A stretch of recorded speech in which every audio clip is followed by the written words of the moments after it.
Buddy, I am at that age, that fatherhood age, right, where I have the decision to make. Do I get a van for my wife, or do I potentially upgrade my Mercedes G CLS 550 to a GL 63? We need 7 seats.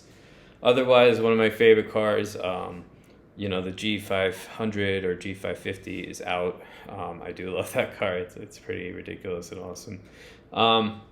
So this is a GL63 behind me. It's an M157, naturally, just out of the factory. It's twin turbocharged. It's got 550 horsepower. It's closely related to the M278 we've been working on with the rest of my channel.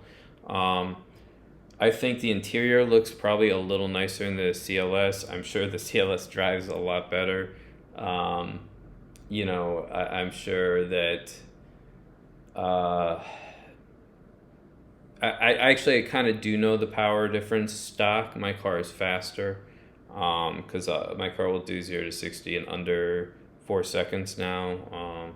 Last I took it to the draggy, I was like 4.1, and that was pretty much stock, or not stock, but like I learned a lot about tuning since then. So I've really unlocked a lot of my car's potential since then.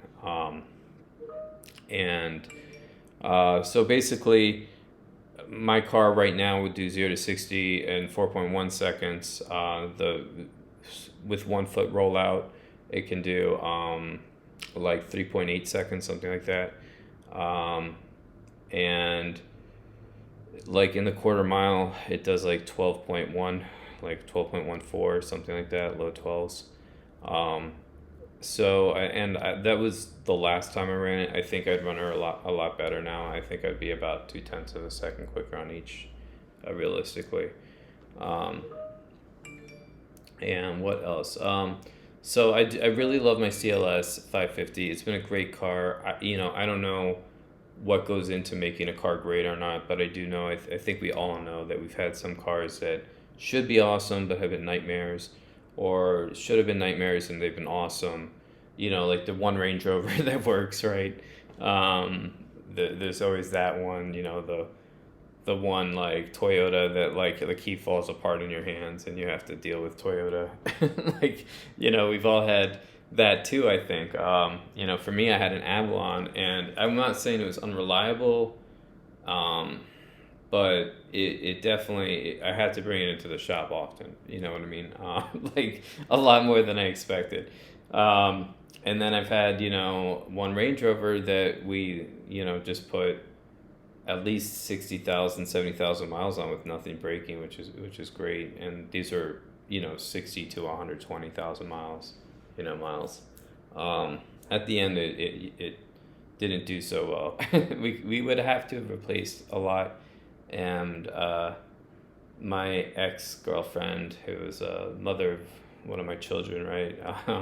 My ex-fiance, she just didn't want to do that. So, wow, we really got real about my past right there. But let's go ahead and talk about this car. This is a GL63. It doesn't look as nice, but for a car that can hold 7 people and hold them pretty reasonably, it's pretty cool. I was considering the LX570. Personally, I think it's a little dated right now. I wasn't in the market for a 2023 or the brand new one. To be honest, even the used one is kind of like, they hold their values, but they're expensive, And then I heard that the model years I was looking at, like, they didn't have a lot of technology I came to expect on the Mercedes, like the active lane keep assist, which would be on this one. But one of my favorite things is blind spot monitoring. Before you had to like drive right and then like look over and then like, what I mean? Like, you really had to look over. Or at least I hope you did. I do, right? But with the little blind spot monitoring, it takes that off. It takes care of that, and it really helps driving. This new GL has another level than my CLS, and I think you can get some CLSs like this, but this GL would have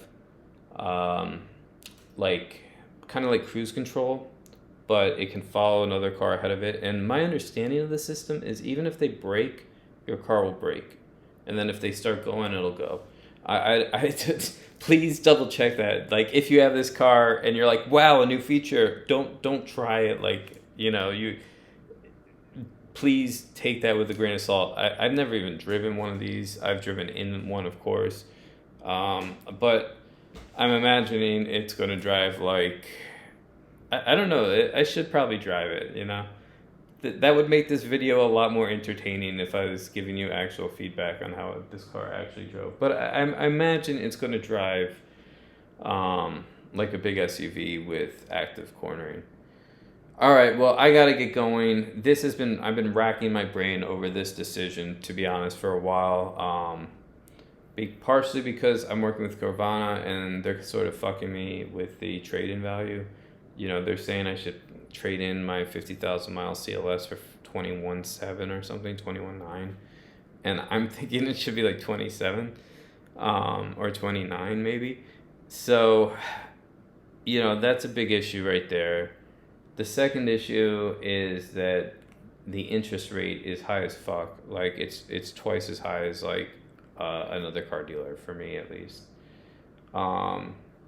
Or if it's not twice as high, it's very close. It's like 50%.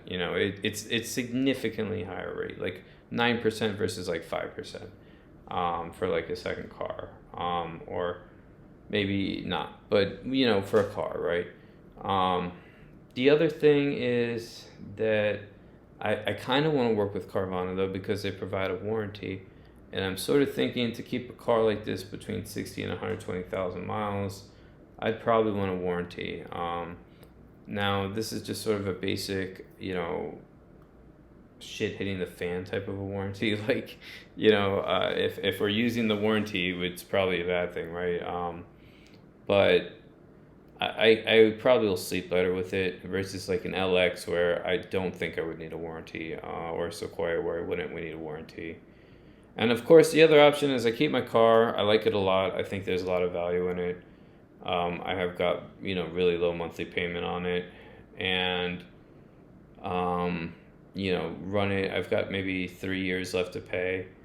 I could probably pay it a little bit faster, but I could just keep it for 3 more years and then get my money out of it when I sell it. Or, it's been a good car, so I'm sort of reluctant to let it go.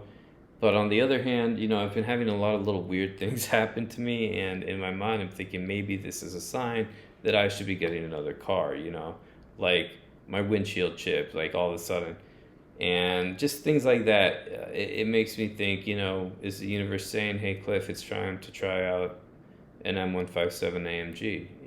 I would love to go to the 4.0, but I don't think I can afford anything that I could put 7 people in. Or we really need 6. Maybe I've missed something, but let me know if I have.